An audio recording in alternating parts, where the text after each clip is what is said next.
Okay, so this will be a quick overview of Camera Raw for Photoshop CC. The first thing you're going to want to do is open up Photoshop. And here we have Photoshop. You should recognize the layers and the histogram, your tools over here. From here, we're going to open up a separate component of Photoshop, Camera Raw, which has much of the basic stuff that we've already talked about, but in a more compact and efficient form. So under Photoshop, you'll go File, Open, and then you'll select your photo. Now, don't double click on your photo because before we open it, we need to switch this photo's format from JPEG to Camera Raw. Now, don't switch Enable. We want to leave that as enabling all of these options, but we want to switch the format that we're going to be opening this with to Camera Raw. Click Open, and an entirely new window should open up. Here we are. So the picture that we're going to edit should be in our main window, and we've got a few adjustment tools up here, and then we have a bunch of different tabs that we're going to go through the majority of one by one. Now the first thing I want to call your attention to is our good old friend, the histogram. In the top right, we have a couple additional tools that make it even more helpful, but this is one of the first things we're going to address.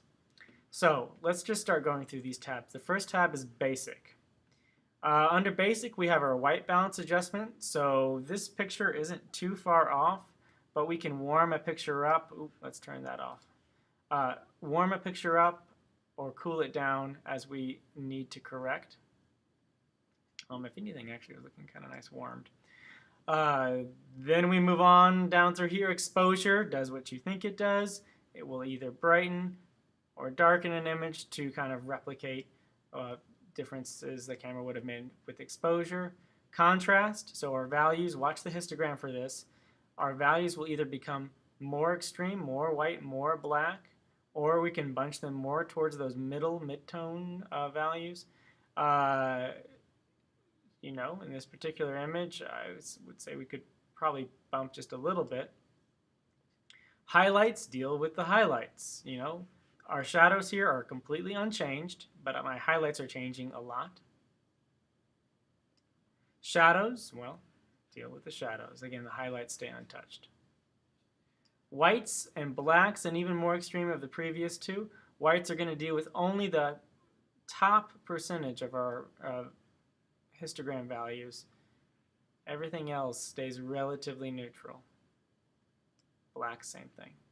Whites and blacks are a great tool for when you want to be hitting a little bit up your black and a little bit up your white. All you got to do is just drop it just a little bit. Ta-da, got there, didn't have to mess with too much of this other stuff. A new tool exclusive to Camera Raw that I think you're going to love, especially on this image, is going to look great, is Clarity.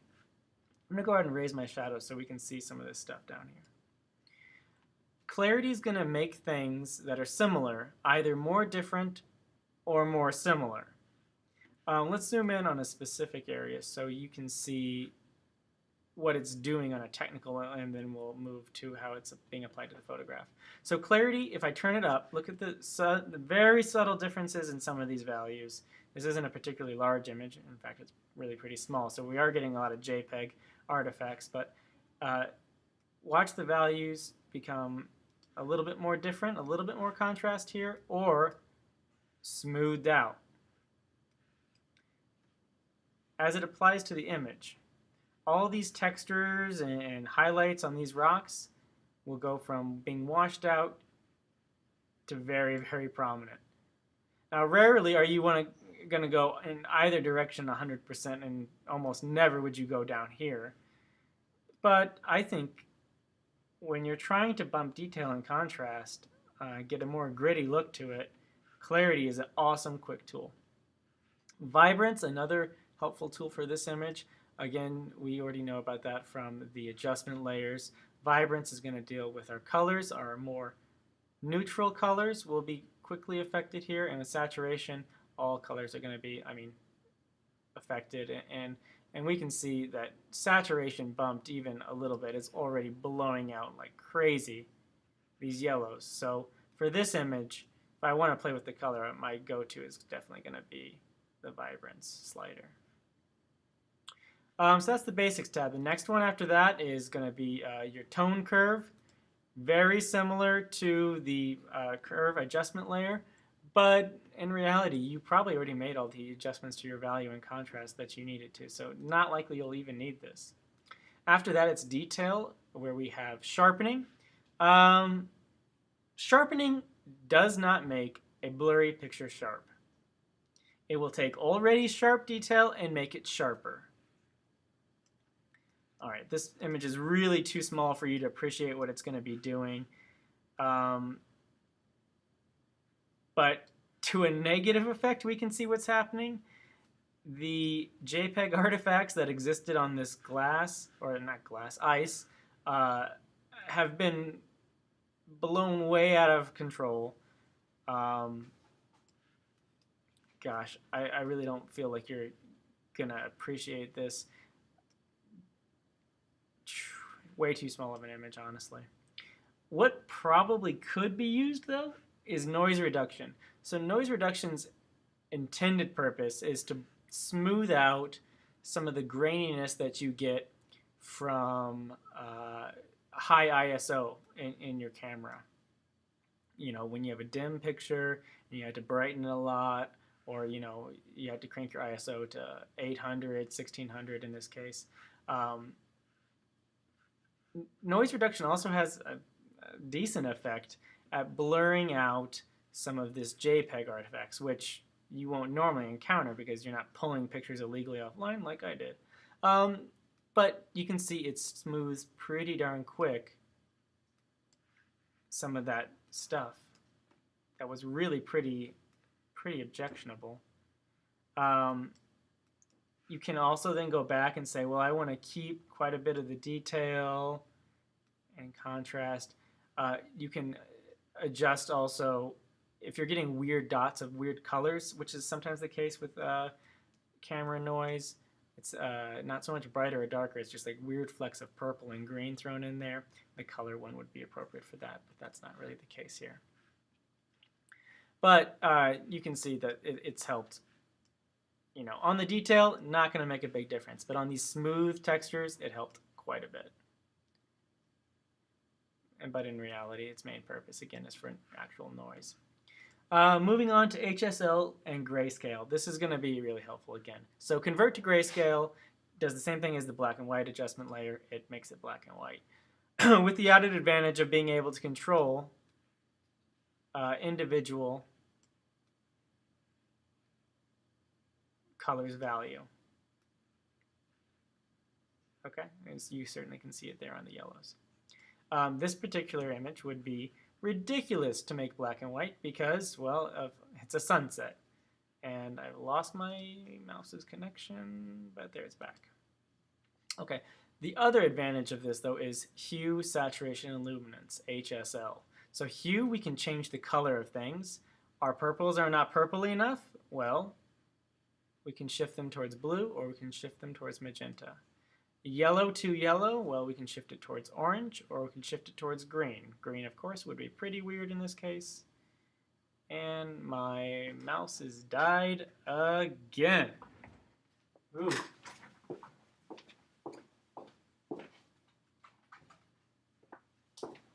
Right in the middle of a video, of course. I'll just talk you through the next two tabs then while I change out the batteries. The next two ones are saturation, which I feel like we should have a pretty good idea because we've done that adjustment layer before. Saturation is going to change the intensity of any one color, just like it would change the intensity of all of your colors in the adjustment layer. Here we can change individual colors. So let's say that yellow was too intense, which it kind of is. We could tone that down without losing our pinks and our oranges there. The final one is luminance. There might be a good application for that here. Luminance is the brightness of individual colors, and we certainly have that going on here. I could darken my red, so don't do too much. This is a pretty shallow bit image. We're getting kind of, you know, these weird lines that don't exist popping up rather than smooth transitions. Or my blues, purples, maybe, magentas, anyone? I think my yellows, whoa. My yellows need to come down in saturation. I'm going to do that. Okay, so HSL, great tool. The last one on here, actually, no, we used to talk about some more of these. I don't think I'm going to anymore. I'm going to take us back over here to some tools that are exclusive to some of the newer versions of Photoshop. So we have a magnifying glass, good for magnifying, great. Hand moves it around. White balance tool and color sampler. I think you're going to have mixed results until you really get the hang of it and see where it's best applied. I'd really rather you just eyeballed it with the white balance and your basics tab. Crop, great tool. You will notice though, it didn't like crop it. The best part about Camera Raw is that it's not permanent. It can all be undone. So you can move it and you click open image and it'll be cropped like this, but if we come back to Camera Raw, we'll still have the option of changing it. You go ahead and click open in the gray, it won't crop it at all. Straighten tool, honestly this horizon doesn't look straight. Straighten tool is great for horizons in that I can draw a line straight across the horizon and it will crop and rotate to straighten it. Hey, how about that? Looks great. This next tool is called the spot removal tool, and it works just like the self-healing brush tool. If there were little defects here and there, I'll do it on this little spot. Not that this is a problem, just it'll show me. So what you do is you just click and kind of brush over the area you want to replace, and it will replace it with what it thinks is a good match. So you can see it replaced with here, and it kind of got rid of that spot. Here, don't like that, replaced it and blended it with that. Pretty straightforward.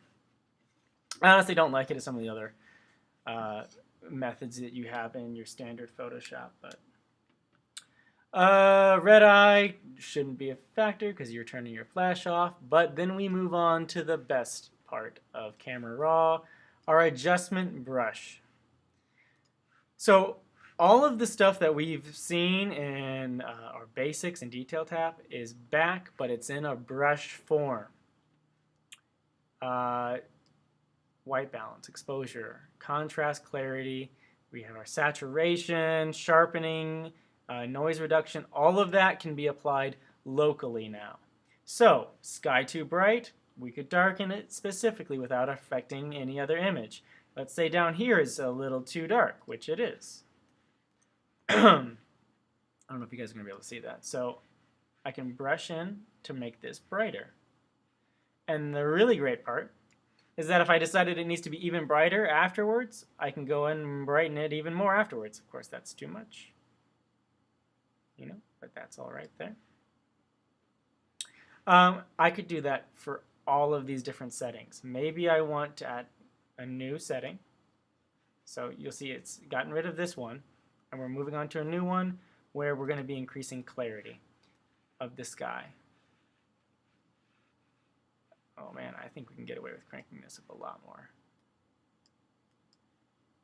Dehaze. Dehaze, I assume, is intended for atmospheric haze that you would get if you were taking a picture of something very far away.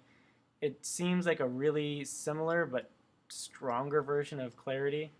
And in this particular case, it doesn't look too ridiculous. Many cases it will, though.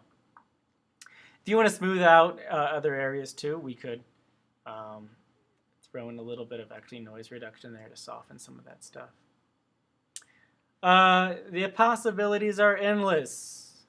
You may also find, though, that you want to have a quicker and smoother transition of your adjustments. So what I'm going to do is I'm going to zero out some of this stuff by just clicking on the plus of any other new one. You can have multiple adjustments going, but if you click a plus or a minus on anything, it'll zero everything else out. This is the same tool as the adjustment brush, except it's in gradient form. So if I click and drag, everything on the bottom side of the green line is 100% affected. Everything on the top side of the red line, 0%, and then a fade in between. Here again, we can do the adjustment of more and less afterwards. The final tool, same thing again, except it is in a kind of vignette look. What do they call it? Radial filter. And here it will only affect things outside of the circle, and it will fade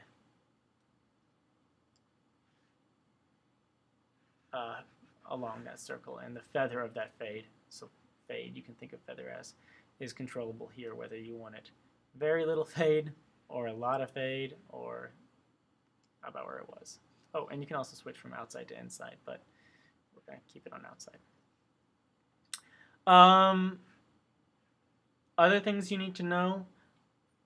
I've shown you Camera Raw and what goes on inside of it. However, the way that I should have started this video is showing you really a quick and easy method of getting to it. We'll go ahead and open the image, which is what you should do normally.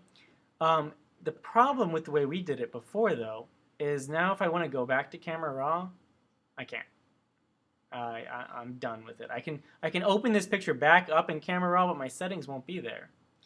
What I should have done is started with my picture, and really even before any other adjustment layers and things.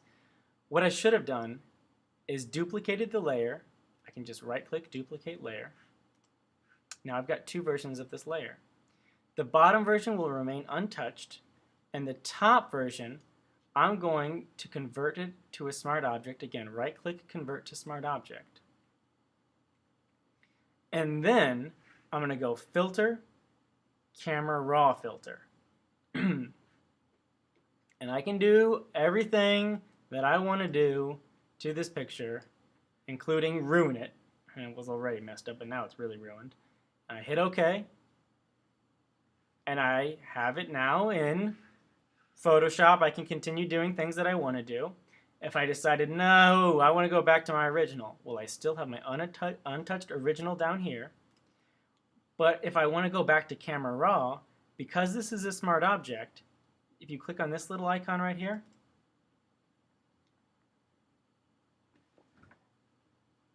nothing happens. Well, that's definitely not the way it's supposed to go.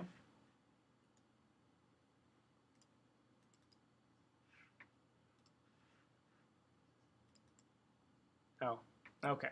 My mistake. You need to click on the Camera Raw filter, not this little icon. Used to be the other way around, you know, times are changing. Click on Camera Raw filter, which does, I suppose, make sense. And not only will you come back to it in Camera Raw, but all those settings that you had messed up earlier will still be there. And now you can say, oh, that looks a lot better. And then you hit OK. And then it'll come back. And if you want to go back and fix it again, you can do so from there. I will say there are some things, though, that you can't fix on this layer while it's a smart object, such as if you wanted to clone stamp, it's not going to let you do that. You'll have to right-click and rasterize the layer. In fact, I think it'll prompt you to do so if you, yep, rasterize, OK. And then I will have lost my ability to go back, but now I can clone stamp. All right, I think that's everything you need to know about Camera Raw, done very quickly, and it's probably not everything there is to know about Camera Raw, but at least a quick overview that you can have for review.